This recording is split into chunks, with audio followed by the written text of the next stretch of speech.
तिमी ड्याडीको स्प्लेन्डर चलाएर आएको स्प्लेन्डर हैन sign Honda sign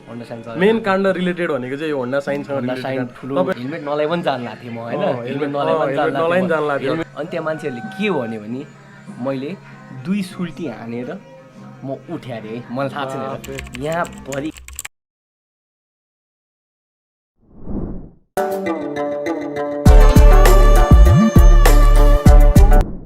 So guys हैन आजको सेगमेन्ट चाहिँ अलिकति डिफ्रेन्ट हुनेवाला छ हैन अनि डिफ्रेन्ट इन अ सेन्स कि कस्तो सेन्समा भने आज चाहिँ केही नयाँ ट्राई गर्दैछौँ हामी हैन लाइक प्रोबेबली म मात्रै हुन्न आजको भ्लगमा फिचरिङ अरू पनि हुन्छन् अरू भन्नाले लाइक अब चाहिँ मैले के प्लान गरिरहेको छु नि यो कुराको लागि प्लान गरिरहेको छु this is like a Riders experience type of podcast क्या त्यो चाहिँ एकदम छोटो सिम्पल अनि त्यसपछि एउटा हरेक मान्छेको एउटा स्टोरी हुन्छ अनि त्यसपछि स्टोरी उसले भन्छ कि केही इन्सपायरिङ हुन्छ अथवा केही सिल्ली हुन्छ पहिला भएको टाइपको होइन सो अब आज चाहिँ अलिकति ढिला भइसक्यो so it's already 6:47 so hello and नमस्ते एभ्रिवान सबैजना बवाल हुनुहुन्छ होला होइन म पनि एकदम बवाल छु अनि त्यसपछि आज चाहिँ म गएर ट्राई गर्छु शशाङ्क ब्रो त सबैले थाहा छ होला शशाङ्क ब्रो होइन शशाङ्क ब्रो हाम्रो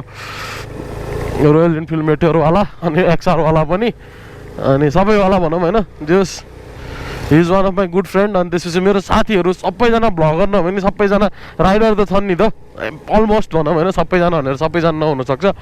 अनि अलमोस्ट राइडर त छन् नि त हरेक राइडरले फेस गरेको एउटा लाइफमा चाहिँ एउटा एक्सिडेन्ट टाइपको अथवा एउटा केही नाइटमेयर टाइपको फेस गरेर हुन्छ क्या अनि यो सेगमेन्टको मेन उद्देश्य भनेको चाहिँ त्यो चाहिँ तपाईँहरू सामु लिएर आएर अनि त्यो कुराले कतिलाई इन्सपायर गर्न सक्छ कतिलाई त्यो केही मिस्टेक गरे हुनसक्छ नि त मैले पनि केही मिस्टेक गरेको छु होला मैले नि त्यो बारेमा केही स्टोरी भन्छु होइन अनि साथीहरूलाई सोध्छु साथीहरूलाई सुनाउनु लगाउँछु स्टोरी होइन अनि त्यसपछि साथीहरूको स्टोरीबाट नि तपाईँहरूले सिक्ने कुरा पनि कति हुन्छ होला अनि तपाईँहरूले यो नगर्नुपर्ने रहेछ है यस्तो चाहिँ नगर्नुपर्ने रहेछ है भनेर एउटा लेसन पनि मिल्छ क्या अनि त्यो भएर चाहिँ मैले यो सेगमेन्ट लिएर आउँदैछु लाइट खासै क्लियर छैन होला यहाँको तर म जानलाई गएर शशाङ्कलाई भेट्ने ठाउँको लाइट चाहिँ क्लियर हुन्छ तर आवाज कतिको क्लियर हुन्छ त्यो चाहिँ आम नट प्रिटी स्योर होइन आवाज त्यहाँ उब्बर धेरै हुन्छ तर एनी हाउ विल म्यानेज के कस्तो हुन्छ त्यो एउटा खत्रै खालको इन्सिडेन्ट छ कि शशाङ्क मसँगै हिँड्दाखेरि भएको इन्सिडेन्ट हो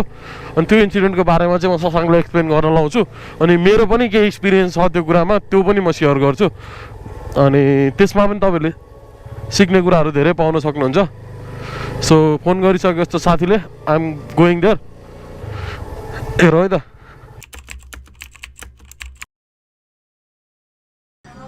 ल साथी welcome to my vlog hello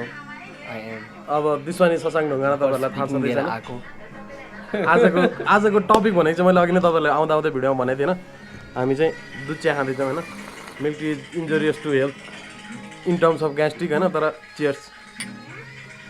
milk tea is injurious to health in terms of gastric क्या होइन अनि मैले अघि भनेको चाहिँ मैले भ्युअरहरूलाई के भन्दै आएको छु भने हाम्रो सुन्दरीजलमा एउटा खतरा काण्ड भएको थियो नि भएको थियो बिर्स्यो कहाँ बिर्सिन्छ सुन्दरीजलको काण्ड त बिर्सिने कुरा भएन अनि त्यसको एक्सपिरियन्स चाहिँ अब मैले भन्दा नि शशाङ्कले मैले पनि मेरो पोइन्ट अफ भ्यूबाट पनि धेरै कुरा छ त्यसमा होइन शशाङ्कको पोइन्ट अफ भ्यूबाट पनि धेरै कुरा छ क्या ल अब शशाङ्कै पोइन्ट अफ भ्यूबाट सुनौँ होइन त्यसलाई टक्कै एउटा समराइज गरेर सट्ट हल्का भनिदेऊ पोइन्ट अफ भ्यू कसरी भन भने यस्तो यस्तो भएको थियो भनेर भन त्यसपछि मेरो पोइन्ट अफ भ्यू भन्छु त्यसपछि तिम्रो पोइन्ट अफ भ्यू भन खासमा कुरा चाहिँ के हो भने हामी सुन्दरजल घुम्न गएको बेला होइन 4जना साथी थियौँ हामी होइन 4जनालाई राम्रोसँग थाहा छ के भएको थियो कसरी भएको थियो होइन 4जनालाई राम्रोसँग थाहा छ 4जनाले प्रायः रेगुलर ब्लग्स हेरेर हुन्छ होइन हामी 2जना एउटा भइहाल्यो अनि 2जना भइहाल्यो अनि खासमा के भयो भने चाहिँ सुन्दरजल जाँदाखेरि मैले मेरो पर्स हराएँ होइन म 220 चलाएर गएको थिएँ होइन 220 चलाएर तिमी ड्याडीको स्प्लेन्डर चलाएर आएको स्प्लेन्डर होइन साइन होन्डा साइन मेन काण्ड रिलेटेड भनेको चाहिँ यो होन्डा साइनसँग रिलेटेड तपाईँलाई एक्चुअली त्यो मैले साइनको ओनरसिप रिभ्यू पनि बनाएको थिएँ एक्चुअली त्यो कि त हामी त्यो उमा जाने बेला कि रिकन्डिसनमा जाने बेला कि ओनरसिप रिभ्यू पनि बनाएको थिएँ मैले साइनको मेरो च्यानलमा फर्स्ट 4K भ्लग चाहिँ होन्डा साइनको थियो होइन त्यो सर्च गरेर हेर्न सक्नुहुन्छ त्यही साइनमा भएको काण्ड हो त्यही साइनकै स्टोरी हो यो चाहिँ होइन अहिले आई पनि राख्दैन अहिले आई बटनमा लिङ्क पनि हुन्छ होन्डा साइनको त्यो होन्डा साइनको ओनरसिप रिभ्यूको चाहिँ अनि त्यो होन्डा साइनको चाहिँ काण्ड भन्छ क्या अब साथीले मजाले सुनौँ न त हामी अनि के भयो भने त्यो पर्स त्यो मैले भने नि पर्स हराएको थियो त्यो पर्समा भ्यालुएबल कुराहरू थियो क्या त्यो भ्यालुएबल कुरा चाहिँ के थियो भने मैले भन्दिनँ होइन खत्रै कुराहरू थियो जे होस् होइन खत्रै कुराहरू थियो अनि के भयो भने हरायो पर्स हरायो अब मलाई तनाव भयो अब म जानुपर्ने भयो पर्स खोज्नलाई तन्नै सामानहरू थियो पर्समा होइन अनि म गएँ टुटोनी लिएर जान्छु भने बनाएको थिएँ त्यहाँ टुटोनी लिएर गइनँ म हेलमेट नलाइ पनि जानु भएको थिएँ म होइन हेलमेट नलाइ पनि जानु हेलमेट चाहिँ मैले फेरि त्यो टुटोनीबाट साथीको लगाएर गएको थिएँ होइन मसँग यहाँ गएँ अब तल तल जाँदै गएँ मैले पर्स त भेटाइनँ तर खोज्नु त पर्यो जाँदै गर्दाखेरि एउटा ठ्याक्कै त्यो सानो टर्निङ आउँछ नि के अरे त्यो ब्रिज जस्तो छ नि सानो पुल छ सुन्दरीजल जाँदाखेरि तपाईँहरूले याद गर्नु भएको छ भने अलिक अगाडि नै छ होइन अलि तलै छ ओह्रालो छ अनि एउटा पुल छ अनि फेरि राइट टर्नवाला उकालो छ म धेरै स्पिडमा त थिइनँ 10-15को स्पिडमा थिएँ अन्त त्यति बेला म के भयो ब्ल्याकआउट भयो क्या ब्ल्याकआउट भएपछि पुरै उठ्दाखेरि त बाइक छैन अनि म बाइक खोज्न दिप थालेँ बाइक त भेट्दिनँ कहीँ पनि अनि त्यो मान्छेहरूले के हुन्छ नि बाइक त उठ्याएको छ अरे बाइक त पुरै त्यो टलको त्यो ओभरनीमा पो छिरिरहेको रहेछ क्या मलाई थाहै छैन होइन म अननोन म ब्ल्याङ्क क्या पुरै ब्ल्याङ्क अनि त्यहाँ मान्छेहरूले के भन्यो भने मैले 2 सुल्टी हानेर म उठ्या अरे है मलाई थाहा छैन यहाँ भरि घाउ थियो मलाई केही पनि थाहा छैन बाइक तल छ बाइक तल भएको बाइक हेरेँ एकछिन अनि हात पोल्न थाल्यो घाउ हेरेको बाइक निकालिसकेको छ मान्छेहरूले हेरेर है 4-5 जना आएर निकालेछन् बाइक अनि खतरा पोइन्ट चाहिँ कहाँ हो भने सबिनलाई फोन गर्दाखेरि उसको नम्बर फेरि रिडिरेक्ट हुने रहेछ क्या उसको मम्मीलाई गयो फेरि त्यो फोन अब भन तिम्रो पर्स अनि के हो भने म त अब शशाङ्कको पर्स हराएको शशाङ्क पर्स लिन गएको थिएँ पर्स खोज्नलाई अनि माथि सुन्दरीजलमा हामी 3 जना कुरेर बसिरहेको छौँ कि यस्तै गरी क्याफेमा बसेर मजाले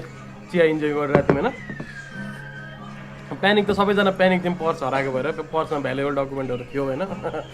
भ्यालुएबल डकुमेन्टहरू थियो अनि त्यसपछि ठ्याक्क फोन आउँछ मलाई फेरि शशाङ्कबाट फोन आएन क्या घरबाट फोन आयो क्या घरबाट फोन आएर के भने के हो बाइक त लड्यो रे त भनेर भन्नुहुन्छ है घरबाट फोन गरेर अनि त्यसपछि मोटोमा पऱ्यो अनि खै बाइक भन्दाखेरि मैले अर्को साथीलाई दिएको छु बाइक म चाहिँ फेरि घरमा चाहिँ ब्याङ्क गएको भनेर गएको मान्छे कि फेरि अनि त्यतिखेर अर्को साथीलाई मैले बाइक दिएछु बाइक त्यसले लगाएको थियो लडाएछ खै मलाई त फोनै गराएन कहाँ के भएछ भनेर भने मैले होइन अनि त्यसलाई म एकछिनमा फोन गर्छु भनेर घरमा फोन राखेँ ठ्याक्क अर्को साथीलाई शशाङ्कले कल गर्यो त्यतिखेर अनि शशाङ्कले कल गरिसकेपछि बाइक त लड्यो यार अनि त्यसपछि यताउति भन्छ अनि सुरुमै घरबाट फोन आयो सबभन्दा अचम्म लागेको चाहिँ त्यही पार्ट अनि त्यतिखेर कस्तो थियो नि तपाईँहरूलाई पहिला याद छ भने त्यो स्यामसङको फोन आउँथ्यो नि त स्यामसङको फोनमा तिमीलाई नि याद हुनुपर्ने हो त्यो के अरे 2टा सिम हालेको छ भने अनि एउटा सिममा फोन लागेन भने अर्को सिममा जाने फिचर थियो क्या डुअल सिम सिस्टम यस्तै के थियो क्या भर आउँदाखेरिको अनि त्यो एक्टिभेट गराएर छ क्या पहिला मेरो सिम हुनुभन्दा अगाडि घरको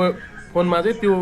चाहिँ एक्टिभेट गराएर छ क्या अनि त्यो भएपछि घरको मेरो फोनमा नलागिसकेपछि घरको फोनमा फोन गयो घरको फोनमा फोन गइसकेपछि त शशाङ्कले घरमा चाहिँ ए सबिन फोन के अरे फोन लड्यो बाइक लड्यो यार भनेर घरमा भनेछ त्यसपछि फेरि अनि त्यसपछि मलाई फोन आयो मैले हामी अनि त्यसपछि 3 जना थियौँ 3 जना के अरे अर्को 220मा रन किँदै बाइक लड्यो भने चाहिँ तल गयो होइन तल जाँदाखेरि पानी सिमसिम परिरहेको रहेछ क्या अरूभन्दा नि अनि पानी हिँड्दै सुन्दरीजलदेखि त्यो तलसम्म आयौँ होइन तलसम्म आउँदाखेरि त शशाङ्कको त पुरा हात यहाँदेखि यहाँसम्म पुरै खुइल्या रहेछ अनि जस धन्न अरू टाउकोतिर मेजर चोट चाहिँ केही लागेन छ होइन जस दर्फरिनु भने त हेलमेट 2 टुक्रा भएको थियो हेलमेटको त्यो भाइजर 2 टुक्रा भएको थियो हेलमेट भन्दा नि हेलमेटको भाइजर माथिपट्टिको अनि त्यसपछि साथीको त्यो स्टेजमा पनि होइन साथी के भन्छ अब यस्तो भएको थियो फेरि कस्तो भएको थियो मेरो लाइसेन्स लिएको ठ्याक्कै 1 हप्ता भएको थियो साथीको लाइसेन्स थिएन त्यतिखेर अनि त्यसपछि साथी पुरा प्यानिक मोडमा के म बनाइदिन्छु यार साथी अहिले बनाइदिन्छु यार बाइक भन्छ होइन त्यतिखेर अब सबभन्दा च्यालेन्जको पार्ट भनेको चाहिँ बाइकलाई लिएर आउनु थियो क्या शशाङ्क त फिट एन्ड फाइन भइहाल्यो त्यतिखेर जस यति हातमा घाउ भएको थियो अरू खासै केही भएको थिएन है अरू खासै केही भएको थिएन हातमा चाहिँ हात लुगा भएर हो त्यो फेरि हिरोपन्थी हो ज्याकेट नलाने अब त्यो फेरि हिरोपन्थी हो तपाईँहरूले नि अब योबाट के लेसन लिनु पऱ्यो भने मैले अस्तिको भ्लगमा नि तपाईँहरूलाई भनेको थिएँ सिटीभित्र बाइक कुदाउँदाखेरि जे गर्दाखेरि पनि तपाईँहरूले मजाले यतापट्टि खुट्टामा र हातमा चाहिँ मजाले फुल स्लिप चाहिँ लाउनुपर्छ भनेर मैले अस्ति पनि भनेको थिएँ अनि त्यही त्यो अरू त केही हुँदैन नि त यो कुनै पुरै दर्फर्यो भने दुख्न त 1-2 हप्ता त डरै दुःख दिन्छ नि त त्यो कुराहरूले पनि अनि त्यो भएर चाहिँ सकेसम्म फुल स्लिप लुगा लाउनुपर्छ भनेर चाहिँ त्यो कारणले नि भनेको अनि त्यसपछि पुरै हातभरि दर्फरेछ अनि बाइक बनाइदिन्छ यार म अहिले बनाइदिन्छु भनेर आएको थियो अनि अरू वर्कसपतिर सोध्यो बाइक फेरि यस्तो थियो क्या ह्यान्डल अनि मैले चलाएर शशाङ्कलाई पछाडि राखेर पुरा बाइक ह्यान्डल यसरी समातेर एउटा यता समातेर बल्ल सुन्दरीजलबाट कपनसम्म बाइक लिएर आएँ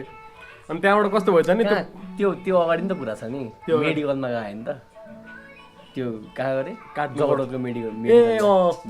मेडिकल एनएमसी अगाडिको एनएमसी अगाडिको मेडिकलमा गएर अलिअलि यताउति गरेर अनि हाम्रो घरसम्म बाइक लग्यो अनि बाइक लगेर थन्काइसकेपछि अनि अलिअलि वर्कसपमा सोद्धाखेरि सामान पाएन त्यसको होइन त सामान पाएन अनि सामान नपाइसकेपछि पुरा होन्डा सोरुममै सर्च गर्दाखेरि त्यो 45 लटको वाला साइन थियो क्या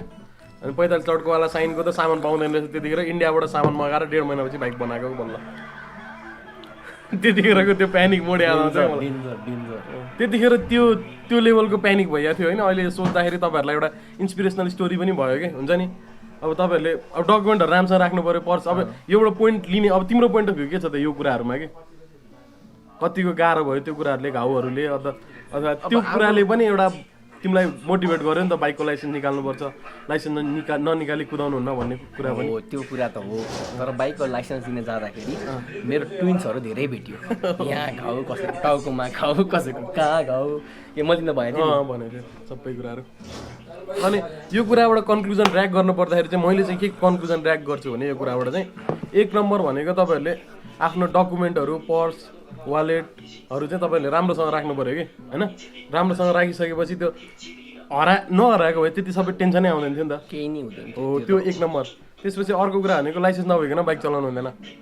2 नम्बर होइन हुन त अब सबैले चलाउँछन् हुन सबैले चलाउँथ्यो हामीले पनि त्यो नचलाइकन त सिकिँदैन नि त फेरि सिकिँदैन त्यो पनि भयो त्यो अर्को भयो अर्को थर्ड पोइन्ट भनेको चाहिँ जहिले पनि बाइक राइड गर्दाखेरि चाहिँ एटलिस्ट अब सकेसम्म त राइडिङ गियर लगाएको राम्रो तर सिटीमा राइडिङ गियर लाउनु अलिकति प्र्याक्टिकल राइडिङ गियर लाउनलाई सबैजनाले पोसिबल छैन त्यहाँमाथि त्यो लाएर बढी चलाउनु मिल्दैन भने त्यो राइडिङ गियर लाउनुको अर्थ पनि भएन नि त सिटीमा हाइवेमा त फाइन होइन एकदम चाहिन्छ नै होइन अनि त्यो भइसकेपछि चाहिँ जस एटलिस्ट फुल स्लिप चाहिँ लगाइदिउँ भन्ने कुरा हो क्या अब बडीलाई सेफ राख्नु पर्यो बडीलाई सेफ राइडिङ गियर छैन भने राइडिङ गियरको अल्टरनेटिभ हुन्छ नि त अरू कुराहरू अब आम एल्बो गार्ड हुनसक्छ एल्बो गार्ड नी गार्ड हुनसक्छ तर सिटीमा प्र्याक्टिकल नभए पनि हाइवे राइड गर्दा चाहिँ एटलिस्ट त्यो लाउनुपर्छ भन्ने चाहिँ हामीले कन्क्लुजन पाउन सकिन्छ के छ त साथी कन्क्लुजन अब यो कुरामा कन्क्लुजन त्यस्तै हो अलि ध्यान दिएर चल्नु पऱ्यो अब धेरै जति कन्फिडेन्ट भयो पनि बाटोमा जहिले पनि डेन्जरसै हुन्छ हुन त 15-20 को स्पिडमा लडाएँ म बाटोमा कोही पनि थिएन बाटो खाली नै थियो जे नै हुनसक्छ क्या अनप्रेडिक्टेबल छ क्या यो कुराहरू चाहिँ तर अनप्रेडिक्टेबल छ भन्नेमा चाहिँ आफूले रफ गएर आफ्नो कारण सकेसम्म आफ्नो कारणले चाहिँ एक्सिडेन्ट नहोस् आफ्नो कारणले अरूलाई हानि नहोस् भन्ने कुरा हो नि त एटलास्ट त्यही नै हो कन्क्लुजन होइन तपाईँहरूले पनि यो पार्टबाट धेरै कुरा सिक्नुभयो होला जस्तो लाग्छ ल शशाङ्क अब एटलास्ट के भन्नु मन छ हाम्रो भ्युअरहरूलाई होइन त्यस्तै हो होइन सबैले कन्टेन्ट राम्रो ल्याउँछ ल्याउँदै पनि छ पछि पनि ल्याउँछ होइन अब त्यो सब्सक्राइब गरिदिनु होला होइन त्यही भन्नु मैले भन्नु अब मेसेज तपाईँहरूले पाइहाल्नु भयो राम्रो मेसेज केही सिक्नुभयो होला जस्तो लाग्छ होइन so thank you so much Shashank for your time यस्तै टाइपको कुराहरू म फेरि लिएर आउने नै छु अब thank you so much Shashank for your time होइन good talks so see you guys in motovlog है त अहिले सो गाइज अघि चाहिँ म फेरि क्यामेरा लिनियरमा राखेर मोटोभ्लग गर्दै आएछु अनि अगाडि केही देखेको छैन अँध्यारो पनि भइसकेको थियो त्यही भएर मैले राम्रोसँग मोटोभ्लग गर्न पाएन जाँदाखेरि गरिरहेको थिएँ आउँदाखेरि चाहिँ अनि क्यामेरा लिनियरमा राखेको थिएँ क्यामेरा लिनियरको लिनियरै भएछ केही अगाडिको केही नै देखाएन होइन सो ठिक छ होइन तपाईँहरूले हेरिहाल्नुभयो शशाङ्कसँगको एक्सक्लुसिभ इन्टरभ्यूमा तपाईँहरूले बुझिहाल्नुभयो मेसेजहरू पनि पाउनु भइहाल्यो होइन लाइसेन्स नभइकन नचलाउनु होला फुल स्लिप लाएर मात्र बाइक चलाउनु होला सधैँ सकेसम्म ग्लोभ्स मजाले प्रयोग गर्नु होला यस्तै कुराहरूले धेरै नै इफेक्ट पार्छ हाम्रो सानो एक्सिडेन्टहरू पनि ठुलो भइदिन्छ क्या त्यो त्यतिको नअप्नाउँदाखेरि चाहिँ so every one ride safe होइन राम्रोसँग गर्नु होला यस्तो भिडियोहरू तपाईँलाई कस्तो लाग्यो यस्तो भिडियो मनपर्छ भने अरू पनि म लिएर आउने नै छु ढुक्क भएर बस्नु होला राइडर बाजेले दामी भिडियो लिएर आउँछ तपाईँहरूको लागि सो यति नै गरौँ आजको लागि केही सिक्नुभयो होला केही बुझ्नुभयो केही मन पऱ्यो भने भिडियोमा केही मन पऱ्यो भने लाइकको बटन ट्याक्क दबाउने लाइक गरिसकेपछि केही सजेसन छ भने मजाले कमेन्ट गर्न सक्नुहुन्छ सो केही क्वेरिजहरू छ भने इन्स्टामा डिएम गर्नुहुन्छ इन्स्टाको लिङ्क तल डिस्क्रिप्सनमा हुन्छ सो